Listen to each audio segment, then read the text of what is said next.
നമസ്കാരം. അഖിലേന്ത്യാ മിന്നി, അഖിലേന്ത്യാ പ്രചാരകൻ എന്നൊക്കെ വിശേഷിക്കുന്ന അഖിലേന്ത്യാ മിന്നി ഇപ്പം മിന്നി മിന്നി തിളങ്ങുകയാണ് സുഹൃത്തുക്കളെ. മിന്നി മിന്നി തിളങ്ങുകയാണ്. എന്താണ് കാര്യമെന്നല്ലേ?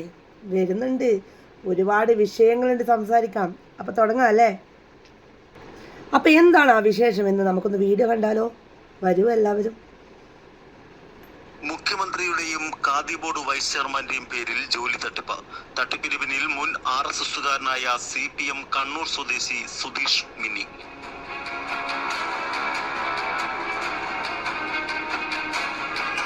അഖിലേന്ത്യാ പ്രചാരകൻ. ആളുകൾക്ക് പൈസ കൊടുക്കണം. വിളിച്ചിട്ട് നിങ്ങൾ ഫോൺ എടുക്കണ്ട. ചേട്ടനോട് നിങ്ങൾ തിരുവനന്തപുരത്ത് എല്ലാം പറഞ്ഞ് ഇത് കഴിഞ്ഞിട്ട് ഇന്നലെ വിളിക്കാന്ന് നിങ്ങൾ വിളിച്ചില്ല. ഇന്ന് രാവിലെ തുടങ്ങി അവരുടെ കാശ് മേടിച്ചിട്ടല്ലേ നിങ്ങൾ ഈ ഇതിന് ഒരു മറുപടി കൊടുക്കാത്ത? വെറുതെ ഒന്നല്ല. നിങ്ങൾ എന്ത് ഉദ്ദേശിക്കണം? എന്താ ഞാൻ നിങ്ങളോട് സമാധാനത്തോടെ കാര്യം പറയട്ടെ. എന്തുകൊണ്ട് കാര്യങ്ങൾ നിങ്ങൾ പറയാൻ പോണേ? ആ നിയമം എന്തായാലും നടക്കില്ലെന്ന് എനിക്കറിയാം. നടക്കുമെന്ന് നിങ്ങൾക്ക് വിശ്വാസം ഉണ്ടോ? നിങ്ങൾക്ക് വിശ്വാസം ഉണ്ടെങ്കിൽ കാര്യം പൈസ കൊടുക്ക്, പൈസ തിരിച്ചു കൊടുക്ക്. നിങ്ങൾ നിയമനം എന്താന്ന് വെച്ചാൽ അന്ന് ആ അപ്പോയിന്റ്മെന്റ് ഓർഡർ വരുമ്പോൾ പൈസ കൊടുക്കാം. അതിന് ന്യായം. പറഞ്ഞ ഡേറ്റ് ഒന്നും നടന്നല്ല. 3 വർഷത്തോളമായി. 3 വർഷത്തിനുള്ളിൽ നിയമനം നടന്നില്ലെങ്കിൽ എന്താ ചെയ്യണ്ടേ? അവർ ചോദിക്കുന്നതിൽ എന്തെങ്കിലും തെറ്റുണ്ടോ? തോറ അത് പറഞ്ഞേ. അതിന് മറുപടി പറയേ. മിണ്ടാണ്ടിരുന്നിട്ട് കാര്യമില്ല. അതിന് മറുപടി പറ. 3 വർഷമായി, 3.5 വർഷം. കണ്ടല്ലോ, ഇതൊന്നുമല്ല, ഇനിയും ഉണ്ട്. ആർക്കെങ്കിലും സെക്രട്ടേറിയറ്റിൽ പണി വേണോ? ഉടനടി സന്ദർശിക്കുക. ആരുടെ വീട്ടിലേക്കാണ്? സുധീഷ് മിന്നിയുടെ വീട്ടിലേക്ക് പോലും.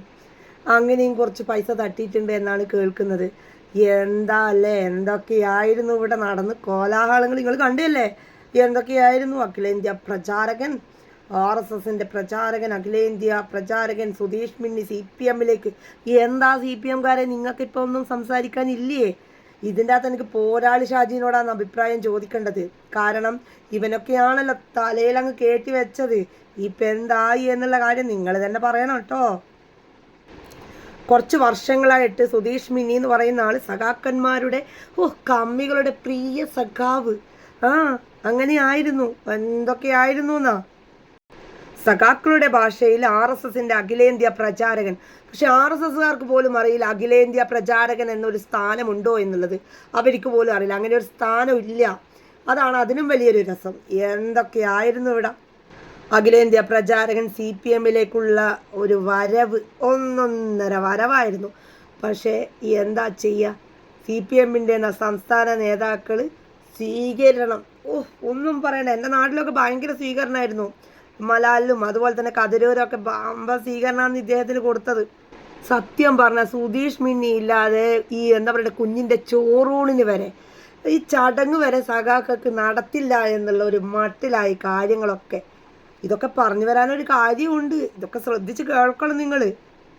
പൊതുയോഗങ്ങൾ, ഗംഭീര പ്രസംഗങ്ങൾ, ഒന്നും പറയണ്ട. RSSന് അങ്ങനെ ചെയ്യും, RSS ഇങ്ങനെ ചെയ്യും, എൻ്റെ കൂടെ കുറേ RSSകാർ വന്നിട്ടുണ്ട് എന്നൊക്കെ പറഞ്ഞ അതിഗംഭീര പ്രസംഗം. ഈ ജയരാജനൊക്കെ വിചാരിച്ചു ഒന്നും പറയണ്ട, RSSൻ്റെ തന്നെ എല്ലാ കാര്യങ്ങളും ഇങ്ങോട്ടൊക്കെ എടുത്തു എന്നൊക്കെ വിചാരിച്ചിട്ടുള്ള പ്രസംഗങ്ങൾ. അതെന്തൊക്കെയായിരുന്നു. അതൊക്കെ കേൾക്കുമ്പോൾ ഇപ്പം ചിരിയാണ് സഖാക്കളി വരുന്നത്. ചിരിയാണ്. എന്താ അല്ലേ? നരേന്ദ്രമോദിയായിട്ട് വരെ എൻ്റെ ഫ്രണ്ട്ഷിപ്പ് പറഞ്ഞിട്ടുള്ള, അതായത് നരേന്ദ്രമോദിയായിട്ട് ഇയാൾ ഫ്രണ്ട്ഷിപ്പാണെന്ന് പറഞ്ഞിട്ടുള്ള പ്രസംഗങ്ങൾ, ഇതൊക്കെ നിങ്ങൾ കേട്ടയാണല്ലേ. ഞാനായിട്ട് പറയേണ്ട ആവശ്യമൊന്നുമില്ലല്ലേ. മിന്നിയുടെ ഗംഭീരമായ ഫേസ്ബുക്ക് പോസ്റ്റുകൾ, ഇതൊന്നും ഞാൻ പറയേണ്ട ഒരാവശ്യമില്ല. എന്നാലും പറഞ്ഞു പോന്നെയാണ്. ഇതൊക്കെ പറയുമ്പോൾ അതല്ലേ ഒരു ഗുമ്മ്. സംസ്ഥാന നേതാക്കൾ പങ്കെടുത്ത ആയിത്തറയിൽ പാർട്ടി എടുത്തു കൊടുത്ത ഈ വീടിൻ്റെ പാല് കാച്ചലും മിന്നിയുടെ കല്യാണവും ഒക്കെ ഒന്നൊന്നര കല്യാണമായിരുന്നു. പക്ഷെ എന്തായി? പവനായി ശവനായി. പുതുപുത്തൻ കാറിൽ മിന്നിയുടെ യാത്ര. ഇപ്പം RSSലേക്ക് തിരിച്ചു വരാൻ ഒരു പ്രമുഖ RSS നേതാവിൻ്റെ വീട്ടിൽ പോയിട്ട് ഏറ്റുപറച്ചൽ, മിന്നിയുടെ മാപ്പ് പറച്ചൽ, ഇതൊക്കെ ഉണ്ടായിട്ടുണ്ട്. ഇതൊക്കെ സഹാക്കന്മാർക്ക് അറിയാവോ? എവിടെ ഇതൊന്നും അറിയുന്നുണ്ടാവില്ല അല്ലേ, പാവങ്ങൾ. സുധീഷ് മിന്നിനെ തിരിച്ചെടുത്തു കഴിഞ്ഞാൽ ഒരുപാട് RSS പ്രവർത്തകർ പാർട്ടി വിടും എന്നുള്ളത് ഒരൊറ്റ കാരണം കൊണ്ട് തിരിച്ചെടുക്കാൻ ബുദ്ധിമുട്ടിലായി. അത് നല്ലൊരു കാര്യമാണ് അല്ലേ? ഇവിടെ നിന്നിട്ട് ഒറ്റുകാരനെ പോലെ അവിടേക്ക് പോയി കഴിഞ്ഞാൽ തിരിച്ചു വരാമെന്നുള്ള വ്യാമോഹം, അത് ഏറ്റവും വലിയ ചതിയുടെ ലക്ഷണമാണ് അല്ലേ? എന്തെങ്കിലും കിട്ടുമെന്ന് വിചാരിച്ചിട്ടല്ലേ അപ്പുറത്ത് പോകുന്നത് തന്നെ. എല്ലാം ഓർക്കുമ്പോൾ തന്നെ സംഭവം തന്നെ ഇപ്പം നടന്ന പോലെയുണ്ട് ഇതൊക്കെ. പൊതുവെ ആയിത്തറക്കാർക്ക്, അതായത് ആയിത്തറ മമ്പറംകാർക്ക് ഉള്ളിൽ ഒരു ചിരിച്ച ഒരു വിഭാഗം ഉണ്ടായിട്ടുണ്ട്. അതെന്തുകൊണ്ടാണെന്ന് വിചാരിച്ചു കഴിഞ്ഞാൽ ഈ നാട്ടിൽ ഓണ ഫണ്ടിൽ നിന്നും ഈ വായ്പ എടുത്തിട്ട് തിരിച്ചടക്കാൻ മുങ്ങിയ നമ്മുടെ സുധീഷ് മിന്നിയെ പറ്റിയിട്ടാണ് ഞങ്ങൾക്കൊക്കെ ഓർമ്മ വരുന്നത്. അതാണ് എനിക്കൊന്ന് ഓർമ്മ വരുന്നത് തന്നെ. അതാണ് എന്താ പറയുക, ഒളിയിടത്ത് പോയിട്ട് നാട്ടുകാർ നല്ല മുഖത്തടിച്ച പോലെ അടി കൊടുത്ത സുധീഷ് മിന്നി ഉണ്ടായിരുന്നു. അതൊക്കെ ഇനിയിപ്പം പറഞ്ഞിട്ടൊന്നും ഒരു കാര്യമില്ല. കാരണം ഞാനീ പറഞ്ഞു വന്നത് വേറെയാണ്. അതായത് ഈ മറ്റേ ജോലി തരാമെന്ന് പറഞ്ഞിട്ട് 3 കോടിയോളം തട്ടിപ്പ് നടത്തിയ സുധീഷ് മിന്നിയുടെ കാര്യം. സാമ്പത്തിക തട്ടിപ്പ് അലങ്കാരമായിട്ട് കൊണ്ടു നടക്കുന്ന പ്രിയ സഖാവ് സുധീഷ് മിന്നിക്ക് നല്ലൊരു നമസ്കാരം. എന്നാലും ജയരാജേട്ടാ, പിണറായി വിജയേട്ടാ, ഇതൊക്കെ വേണ്ടായിരുന്നു അല്ലേ? ആലോചിക്കുമ്പോൾ നിങ്ങൾക്കും തോന്നുന്നില്ലേ ഇങ്ങനെ ഒരു പുഴുക്കുത്തിനെ വേണ്ടായിരുന്നു എന്ന്? ആണോ അല്ലയോ ഒന്ന് പറയണേ. പറയാൻ ഞാനിവിടെ കാത്തിരിക്കുന്നുണ്ട്. ഇപ്പൊ നമുക്ക് കേട്ടാം. തട്ടിപ്പിന് പിന്നിൽ മുൻ RSSകാരനായ CPM കണ്ണൂർ സ്വദേശി സുധീഷ് മിന്നി. അവർ ചോദിക്കുന്നതിന് എന്തെങ്കിലും തെറ്റുണ്ടോ? അത് പറഞ്ഞേ. ഇതൊക്കെ നിങ്ങൾ കേട്ടതാണ്. കോടികളുടെ തട്ടിപ്പ് നടത്തിയത്. സംഘപരിവാർ പ്രസ്ഥാനത്തിൽ നിന്നും പുറത്താക്കപ്പെട്ട CPIM-ൽ ചേക്കേറിയ കണ്ണൂർ കൂത്തുപറമ്പ് സ്വദേശി സുധീഷ് മിന്നിക്കെതിരെയാണ് ജോലി വാഗ്ദാനം ചെയ്ത് കോടികളുടെ തട്ടിപ്പ് നടത്തിയതായി വ്യാപക പരാതി ഉയർന്നിരിക്കുന്നത്. CPM-ന്റെ പൊതുപരിപാടികളിൽ പങ്കെടുത്തത് മുതലാക്കി ഉന്നത നേതാക്കളും ഉന്നത ഉദ്യോഗസ്ഥരുമായും തനിക്ക് ബന്ധമുണ്ടെന്ന് സ്ഥാപിക്കുവാൻ സുധീഷ് മിന്നി നവമാധ്യമങ്ങൾ ഉപയോഗിക്കുകയും ചെയ്തിരുന്നു. സുധീഷ് മിന്നിയുമായി ബന്ധപ്പെടുന്ന ഉദ്യോഗാർത്ഥികൾക്ക് സർക്കാർ ജോലി വാഗ്ദാനം ചെയ്ത് മുൻകൂർ തുകയായി ലക്ഷങ്ങൾ കൈപ്പറ്റിയാണ് നാളിതുവരെ ഇയാൾ തട്ടിപ്പ് നടത്തിക്കൊണ്ടിരിക്കുന്നത്. തുക നൽകി 4 വർഷക്കാലം കഴിഞ്ഞിട്ടും ജോലി ലഭിക്കാതെ വന്നതോടെയാണ് ഉദ്യോഗാർത്ഥികൾ സുധീഷ് മിന്നിക്കെതിരെ പരാതിയുമായി രംഗത്തെത്തിയത്.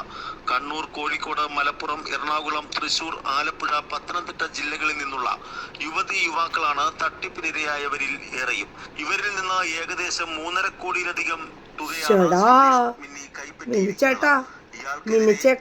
സംബന്ധിച്ച് വ്യാപകമായ പരാതി ഉയർന്ന സാഹചര്യത്തിൽ പാർട്ടി കണ്ണൂർ ജില്ലാ ഘടകം അന്വേഷിക്കുകയും പരാതിയിൽ കഴമ്പുണ്ടെന്ന് കണ്ടെത്തിയതിനെ തുടർന്ന് CPM-ന്റെ പ്രാഥമിക അംഗത്വത്തിൽ നിന്നും സുധീഷ് മിന്നിയെ പുറത്താക്കുകയും ചെയ്തു. ഞാൻ അതിന്റെ റിയൽ ആള് ആഭ്യന്തര വകുപ്പിൽ വന്നിട്ട് ആ ഓഫീസിൽ നിന്ന് ഇറങ്ങി വന്ന് കാണിച്ചു. പുള്ളിന്റെ അഭിപ്രായം എന്താണോ ആ അഭിപ്രായത്തിൽ മാത്രം എന്റെ ഏതൊരു അഭിപ്രായത്തിൽ പുള്ളി പറഞ്ഞു, എനിക്കൊരു അടിയന്തരമായിട്ട് നിങ്ങൾ ബാംഗ്ലൂർ റിക്രൂട്ട്മെന്റ് ചെയ്തു എന്ന് കാണിക്കണം, നിങ്ങൾ ബാംഗ്ലൂർ വരണം. പുള്ളി ഞാനല്ല ബാംഗ്ലൂർ പോയത്, ഞാൻ അവിടെ ഇല്ല. നിങ്ങൾ ഇരുവട്ടം വിളിച്ച് ചോദിച്ചോ. പോയിട്ട് ആ പുള്ളിയെ കണ്ടത്, സാറിനെയാണ് കണ്ടത്. ആഭ്യന്തര വകുപ്പിൽ ഉദ്യോഗസ്ഥ 4 വർഷമായിട്ട് ഏത് നിയമനം 5 വർഷമായി നടത്തിയിരിക്കുന്നത്? ഏത് നിയമനം പണം തിരികെ ചോദിക്കുന്ന ഉദ്യോഗാർത്ഥികളെ ഇയാളുടെ സുഹൃത്തുക്കളെ ഉപയോഗിച്ച് വ്യാജമായി മുഖ്യമന്ത്രിയുടെ ബന്ധു, പൊളിറ്റിക്കൽ സെക്രട്ടറി, ഉന്നത ഉദ്യോഗസ്ഥൻ, ദേവസ്വം ബോർഡ് ഡയറക്ടർ ബോർഡ് അംഗം, ബോർഡ് അംഗം എന്നീ പേരുകളിൽ ഫോണിലോ നേരിട്ടോ ബന്ധപ്പെടുത്തി കാലാവധി നീട്ടിക്കുകയാണ് സുധീഷ് മിന്നിയുടെ പതിവ്. ഉദ്യോഗാർത്ഥികളിൽ നിന്നും നേരിട്ട് പണമായും സുധീഷ് മിന്നിയുടെ അക്കൗണ്ട്, ഭാര്യാമാതാവ് AR രാജലക്ഷ്മിയുടെയും അക്കൗണ്ട്, സുധീഷ് പറയുന്ന മറ്റ് അക്കൗണ്ടുകൾ എന്നിവയിലേക്കാണ് ഉദ്യോഗാർത്ഥികളിൽ നിന്നും പണം ഇയാൾ നിക്ഷേപിച്ചിരുന്നത്. സർട്ടിഫിക്കറ്റ് വെരിഫിക്കേഷൻ എന്ന പേരിൽ തിരുവനന്തപുരം, എറണാകുളം തുടങ്ങിയ സ്ഥലങ്ങളിലേക്ക് ഉദ്യോഗാർത്ഥികളെ വിളിച്ചു വരുത്തി OMR ഷീറ്റിന്റെ ഫോട്ടോസ്റ്റാറ്റ് കോപ്പികളിൽ ഉത്തരങ്ങൾ അടയാളപ്പെടുത്തി ജോലി ഉടൻ ലഭിക്കുമെന്ന മോഹന വാഗ്ദാനവും ഇയാൾ നടത്തിയതായി തട്ടിപ്പിനിരയായ ഉദ്യോഗാർത്ഥികൾ പറയുന്നു. അപ്പൊ എന്തായി അല്ലേ? ഇപ്പം ജയരാജേട്ടനും വിജയേട്ടനും ഒക്കെ ഇങ്ങനെ ആലോചിക്കുന്നുണ്ടാവും, എന്തിന് നമ്മൾ ഇവനെ ഏറ്റെടുത്തു എന്നുള്ള കാര്യം. ഇതൊക്കെ ആദ്യമേ നമ്മളൊക്കെ ചിന്തിച്ചൊരു കാര്യമാണ്. കാരണം അതിൽ നിന്നും കട്ടിട്ടാണ് നിങ്ങളെടുക്കുന്ന വന്നത്. അപ്പം കള്ളനി ഒരിക്കലും നിങ്ങൾ നമ്പരുത്. അതാണ് എനിക്ക് പറയാനുള്ളത്. ഇനി ആർക്കെങ്കിലും എന്തെങ്കിലും പറയാനുണ്ടെങ്കിൽ ഇതിൽ വന്ന് കമൻറ്റ് ചെയ്തിട്ട് പോയിക്കോളാം. ഓക്കെ, പറ്റുവാണെങ്കിൽ ഇതെല്ലാവരും ഒന്ന് ഷെയർ ചെയ്യട്ടെ. ഈ ഒരുപാട് പെട്ടിട്ടുണ്ട് ഒരുപാട് ആൾക്കാർ, അവരും കൂടി അങ്ങ് ഷെയർ ചെയ്തോട്ടെ.